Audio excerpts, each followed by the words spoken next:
kesan pertama begitu menggoda selanjutnya terserta Anda. Mentos bukan sih? Oh, Axe ya? Axe sama Mentos? Axe ya? Kalau Mentos itu apa? Ini dulu ada iklan sampai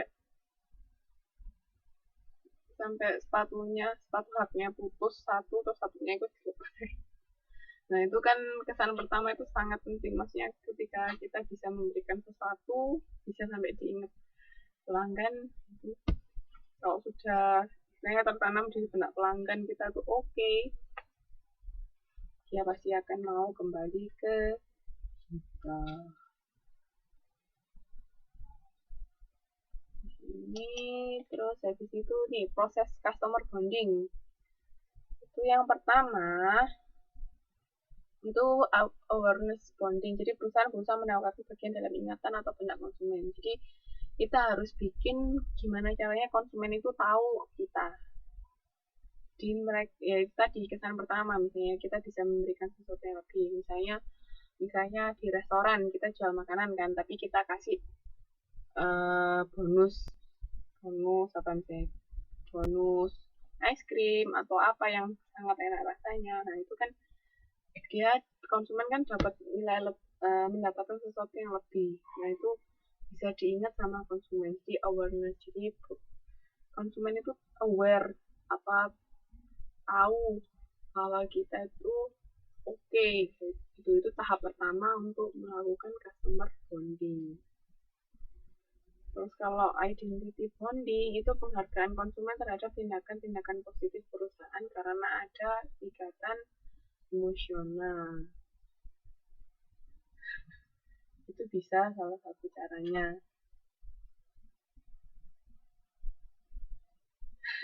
Iya, tadi ada pertanyaan kan?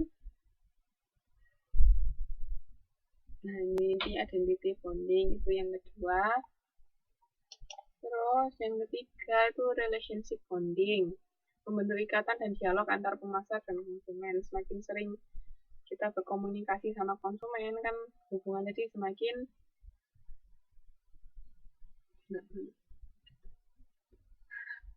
iya. Jadi semakin sering kayak saya bilang, semakin sering kita ketemu, otomatis kan semakin tahu satu sama lain. Jadi itu salah satu cara membentuk ikatan dengan konsumen.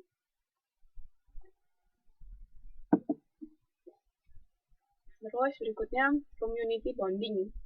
Ini interaksinya ini antara pelanggan dengan pelanggan. Jadi kayak tadi misalnya sama-sama sekarang kan banyak klub-klub, misalnya kayak pecinta mobil BMW misalnya. Itu kan mereka bikin klub. Nah, otomatis di situ mereka berinteraksi sama satu sama lain antar anggota klub, misalnya melakukan acara apa, bikin tour kemana bareng-bareng. Nah, itu kan berarti ada interaksi dalam satu komunitas itu tadi. Terus di situ ada yang namanya advocacy bonding, itu perusahaan tidak terlibat secara langsung, jadi melalui misalnya pihak ketiga itu. Nah, ini kayak tadi buyer get buyer, kayak tadi mbak-mbak yang mengumumkan ke seluruh dunia bahwasannya perusahaan A itu oke. Itu ini termasuk salah satu advokasi bonding.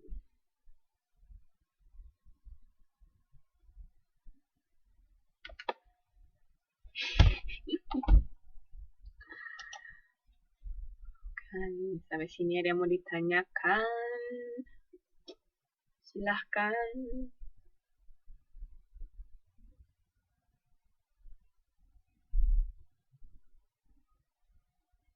Ada yang mau bertanya? Ada yang nggak paham?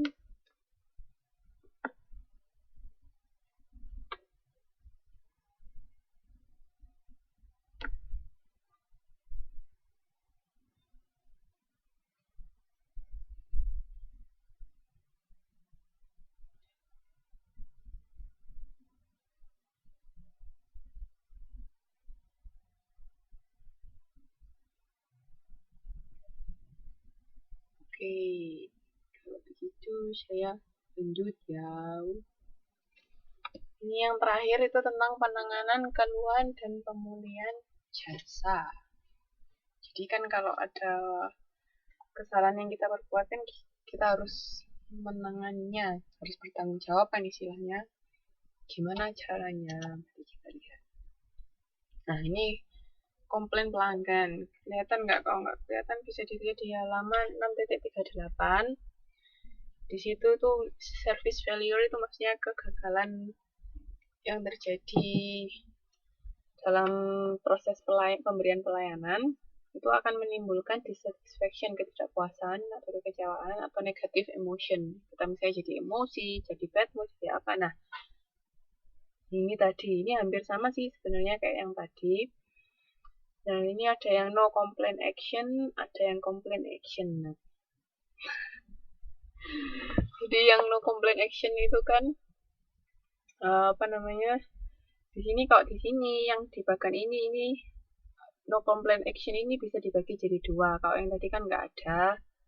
Kalau di sini dia bisa langsung berpindah ke perusahaan lain atau mencari tempat lain. Itu yang pertama. Yang kedua, dia tetap bertahan. Mungkin maksudnya walaupun dia mengalami kekecewaan, tapi dia masih masih bisa bertoleransi sama itu. Dia akan tetap bertahan. Terus yang complaint action ini itu bisa complaint to provider, jadi langsung ke perusahaannya. Terus yang kedua itu negative word of mouth itu tadi, wis. Jangan sekali-sekali datang ke situ kalau nggak mau misalnya kecewa atau apa, misalnya potong rambut ternyata jadinya petal rambutnya, nah, itu kan pasti emosi kan orang. So jangan mau misalnya datang ke salon situ kalau nggak nanti jadi bondol atau jadi petal atau apa macam itu negative word of mouth. Terus yang ketiga ini third party action, itu dia berarti ya kayak tadi bisa salah satunya menuntut melalui jalur hukum kayak gitu, itu untuk melalui pihak ketiga. Oke, jadi dari tiga tindakan tadi itu juga ada dua pilihan lagi, dia akan berpindah ke tempat lain atau dia akan tetap setia. Cuman kayaknya lucu aja ya kalau misalnya dia sudah ngoceh-ngoceh negatif tentang tempat itu tapi buntut-buntutnya balik lagi ke situ. Ya toh. Kalau menurut saya pribadi yang negative word of mouth sama third party action itu kalau dia bertahan itu rada aneh. Tapi kalau misalnya dia komplainnya langsung ke perusahaannya, kalau dia komplain langsung ke perusahaannya, itu masih ada kemungkinan menurut saya untuk tetap bertahan di tempat yang sama masih bisa. Jadi ini ya. Nah,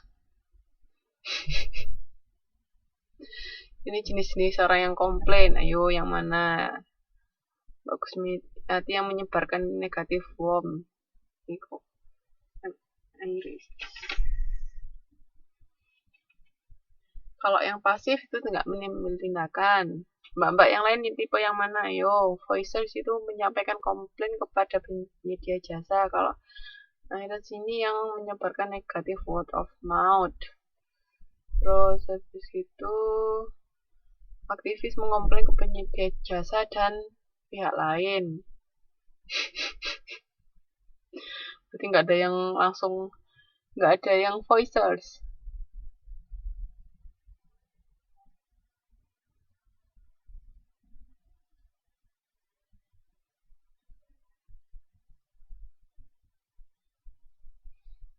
Nggak ada yang voicers.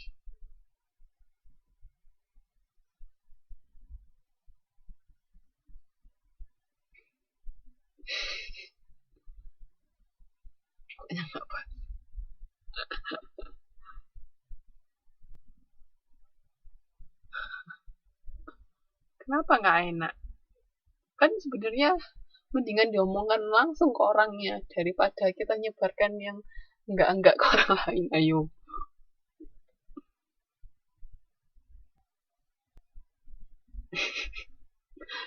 Kan